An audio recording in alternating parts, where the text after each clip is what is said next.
आज की गणित की क्लास शुरू करने से पहले इस प्रश्न को पढ़ते हैं। 1 किलोग्राम आटा की कीमत 20.50 अर्थात 20 रुपये 50 पैसे है, तो 1.5 किलोग्राम आटा खरीदने के लिए कितने रुपये देने होंगे। अब आप सोचेंगे कि मैंने इस प्रश्न को क्यों लिया। दरअसल ये प्रश्न किसी पुस्तक से नहीं है, यह हमारे जीवन व्यवहार से जुड़े हुए हैं और हम लोग कई बार इस प्रकार की समस्या का सामना करते हैं। जहाँ पर देखिए आटा का जो कीमत है दशमलव में है और हम 1.5 किलोग्राम खरीद रहे हैं। 1.5 किलोग्राम का अर्थ होता है 1.5 किलोग्राम। ठीक है। अब इसके लिए दुकानदार को कितना रुपया देना होगा, इसका हमें हिसाब लगाना है। और हमारे हिसाब लगाने से पहले दुकानदार बहुत आसानी से इसका हिसाब लगा लेता है। तो हमें भी इस चीज़ को अनुभव के आधार पर सीखना है और उस अनुभव को अपने गणित में लेकर आना है।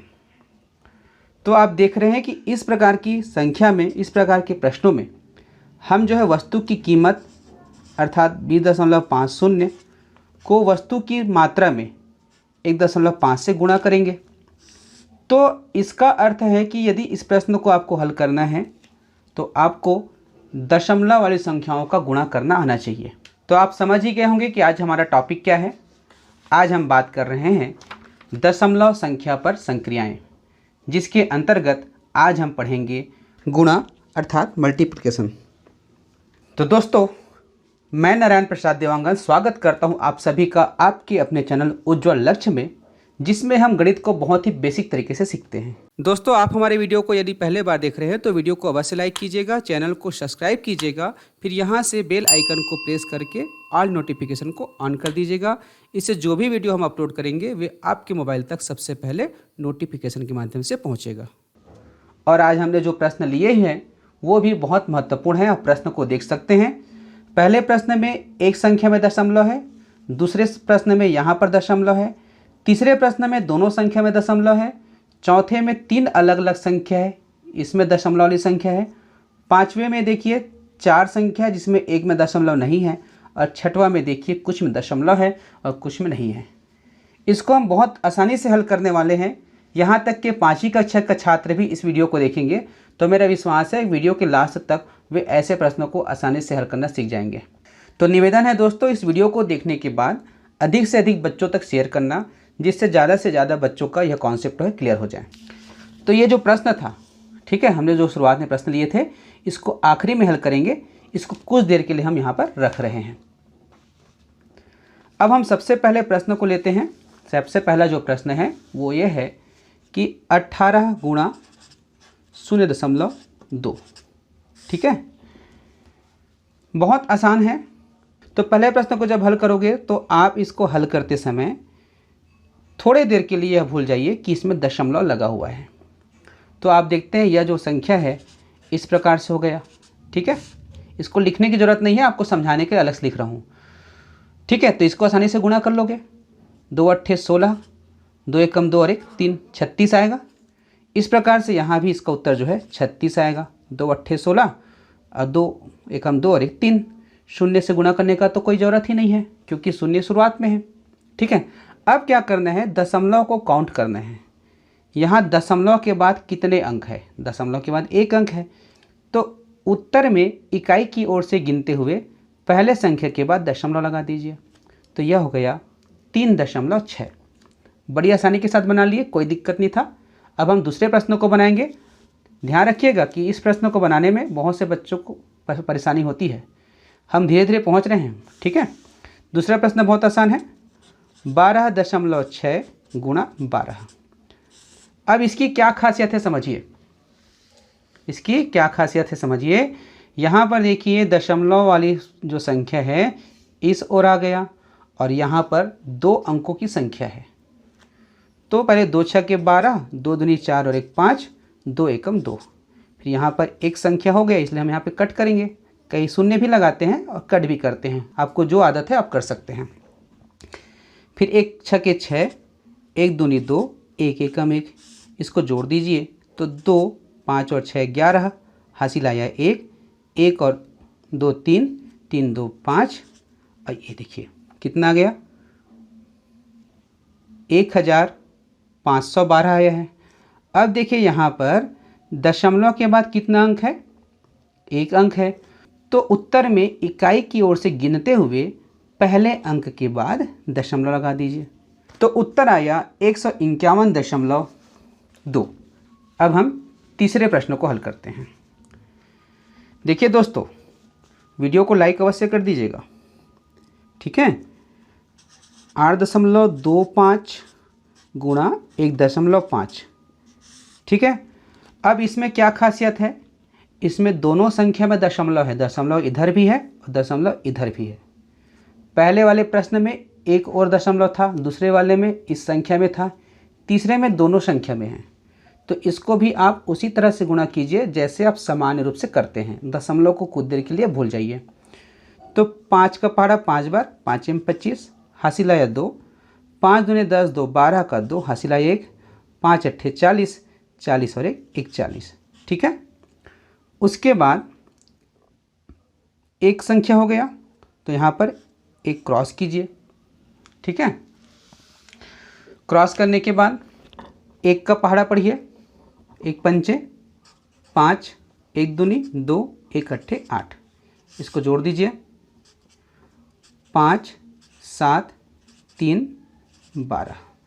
अब यहाँ पर दशमलव लगाते समय ध्यान देना है, आपने सामान्य तौर से इसे गुणा कर दिया, अब इसके उत्तर में दशमलव लगाना है। तो प्रश्न में देखिए, दशमलव के बाद इस संख्या में 2 अंक है और दशमलव के बाद यहाँ पर 1 अंक है। तो 2 और 1 हुआ 3, तो उत्तर में 3 अंकों के पहले आपको दशमलव लगाना है। तो यहाँ से शुरू कीजिए, 1 अंक, 2 अंक, 3 अंक। ध्यान रहे दशमलव के लिए आपको इस तरफ से गिनना है, 1 अंक, 2 अंक, 3 अंक। तो आप जो है यहाँ से दशमलव लगा दीजिए, तो ये हो गया 12.375, ठीक है। अर्थात 8.25 को 1.5 से गुणा करोगे तो 12.375 बनेगा। अब हम चौथे प्रश्न को हल करते हैं। तो सबसे पहले चौथे प्रश्न को लिख लीजिए, 0.3 गुणा 0.03 गुणा 0.001, ठीक है। अब देखिए यहाँ पर बराबर हो गया। अब इसको ध्यान से देखा जाए बिना दशमलव रूप में, तो यह 3 हुआ, यह भी 3 है और यह 1 है।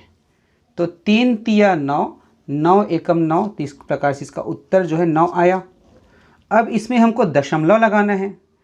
तो देख लीजिए, पहली संख्या में दशमलव के बाद 1 अंक है, यहाँ 2 अंक है, यहाँ 3 अंक है।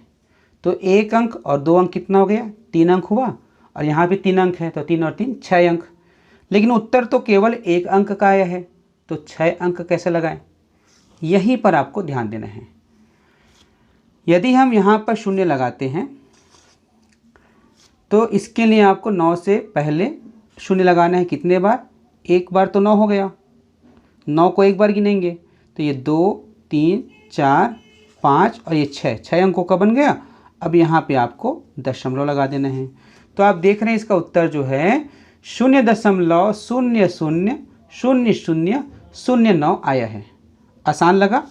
अब हम पांचवा प्रश्न को हल करते हैं। इसमें हमने होमवर्क भी दिया है। जब आप इन दोनों प्रश्नों को हल कर लेंगे फिर हम आपको होमवर्क भी देने वाले हैं, जैसे हमने जोड़ना घटाने में दिया था।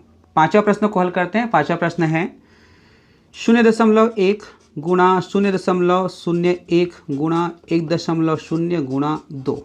ठीक है, ये प्रश्न है। अब इसको हल कीजिए।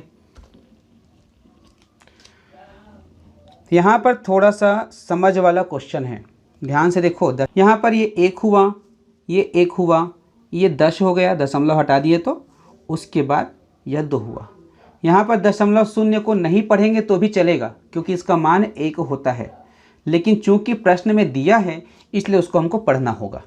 ठीक है, तो 1 एकम 1, 1 दहम 10 और 10 दूनी 20 इसका उत्तर आएगा। ठीक है, अब यहाँ पर आपको दशमलव लगाना है। तो दशमलव के बाद इसमें 1 अंक है, यहाँ पर 2 अंक है, यहाँ पर 1 अंक है, यहाँ पर नहीं है।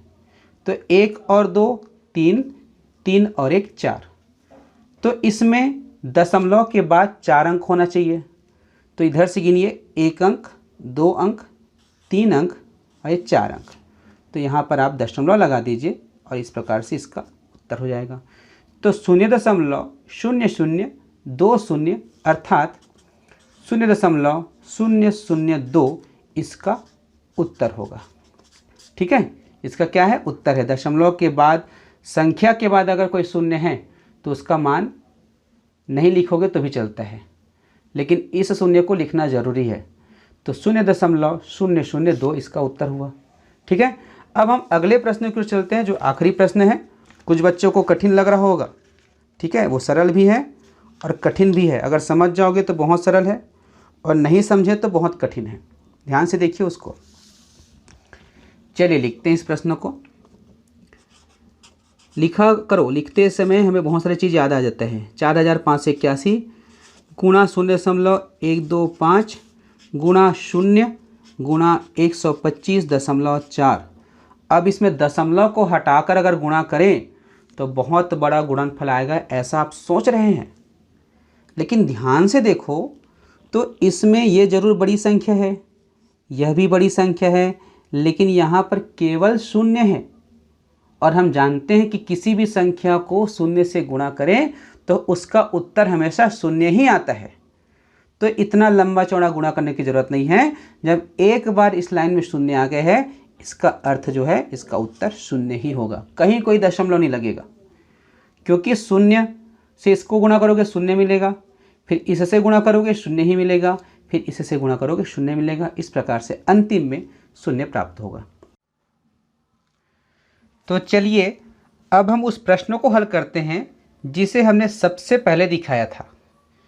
1 किलोग्राम आटा की कीमत 20 रुपये 50 पैसे है, तो 1.5 किलोग्राम अर्थात 1.5 किलोग्राम आटा खरीदने के लिए कितने रुपए देने होंगे। इसके लिए हमने बताया था कि इसको गुणा करना है। ठीक है, तो इसको गुणा कर देते हैं। तो 5 शून्यम 0, उसके बाद 5 25 का 5, हासिल आया 2, 5 शून्यम 0 और 2 हुआ, 5 दूनी 10। ठीक है, उसके बाद यहाँ पर एक बार क्रॉस करना है क्योंकि हमने एक अंक को गुणा कर लिया। उसके बाद 1 शून्यम 0, 1 पंचे 5, 1 शून्यम 0, 1 दूनी 2। फिर इसको आप जोड़ दीजिए। अब जोड़ेंगे तो क्या होगा, ये 0, यहाँ पर 5, यहाँ पर 7, यहाँ पर 0, यहाँ पर 3। अब देखिए दशमलव के बाद यहाँ पर 2 अंक है, तो दशमलव के बाद इसमें 1 अंक है। तो आप जो है दशमलव को इधर से गिनते हुए 3 अंकों के बाद लगाना है। तो 1 अंक, 2 अंक, 3 अंक यहाँ लगा दीजिए। तो यह इसका उत्तर हुआ। अब इसे आप जो है इस प्रकार से लिख सकते हैं 33.75 रुपये, क्योंकि आखिरी में शून्य है तो शून्य को आप हटा सकते हैं। तो कहेंगे कि आटा खरीदने के लिए 30 रुपये 75 पैसे देना होगा। तो इस प्रकार से आपने देखा कि हमने जो प्रश्न लिए हैं वो विविधता भरे हुए हैं, मतलब अलग अलग प्रश्न हैं जो आपके बहुत से कॉन्सेप्टों को क्लियर कर दिए होंगे। अब इसी प्रश्न के आधार पर हमने होमवर्क भी तैयार किया है। ये होमवर्क के प्रश्न हैं बिल्कुल उसी तरह से जैसे हमने समझाया है। आप पहला, दूसरा, तीसरा, चौथा, पाँचवा और छठवा ये 6 प्रश्नों को हल करना अपनी कॉपी में, और इसका जो उत्तर आएगा उसे हमारे इस वीडियो के नीचे एक डिस्क्रिप्शन बॉक्स है। डिस्क्रिप्शन कैसा है, इस प्रकार से जो है एक सिंबल बना हुआ है वीडियो के नीचे में। इसको जब आप टिक करेंगे तो नीचे में लिखा होगा होमवर्क यहाँ सबमिट करें, ऐसा लिखा होगा, और नीचे में नीला रंग का लिंक है। उसको जब टच करेंगे तो उसमें जो जो पूछा जाएगा उसको भरना और इन प्रश्नों के उत्तर को उसमें लिखना है। जब आप उत्तर को सबमिट कर लेंगे तो मुझ तक पहुंच जाएगा और उसे हम ऑटोमेटिक चेक कर लेंगे और आपको भेज भी देंगे कि आपने कितना नंबर प्राप्त किया है।